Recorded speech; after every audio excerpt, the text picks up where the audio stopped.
Hi there, my name is Jamie Weiss, and I'm the Habitat Hero Coordinator for Audubon Rockies.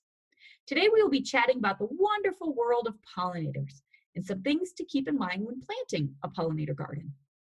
And when we mention pollinators, remember there is a whole lot more than just the birds and the bees. We have butterflies and wasps and flies, ants, beetles, dragonflies, and moths. And before we look at design considerations for planting your pollinator garden, let's take a very quick look at how plants attract pollinators and some of those key differences between our native bees and non-native honeybees. In order for a plant species to survive, pollination needs to occur. Between 60 and 80% of our plants are pollinated by animal pollinators. The other remaining plant species rely on wind for those pollination services. Plants that attract pollinators are usually brightly colored, very fragrant, contain nectar, the ones that we want to have in our pollinator garden, right? These flowering plants have the pollen deep inside the flower that the pollinator works hard to retrieve. The pollen itself is sticky, which will adhere to the pollinator, which can ensure that pollination is successful when that pollinator visits another flower of the same species.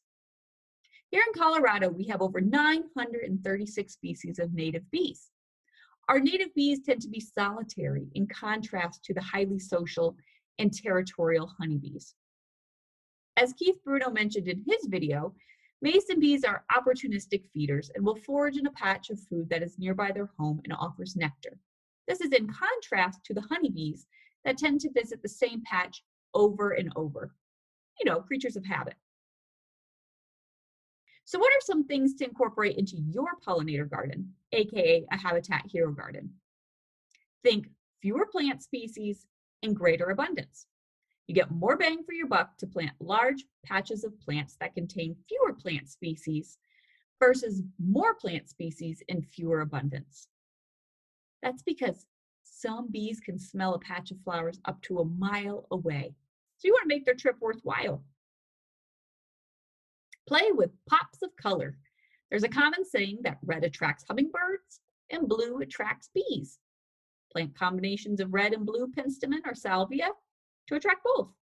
I also love the combination of playing with complementary colors such as orange and purple.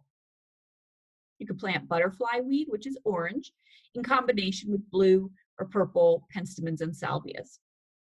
It's important to create your own pollinator garden that blooms from early in the season till the first frost in the fall, with continuous blooms in between. Consider adding a pollinator house and watch Keith's tutorial video for more insight on this. And to learn more about what other elements comprise a Habitat Hero garden, visit rockies.audubon.org/habitathero.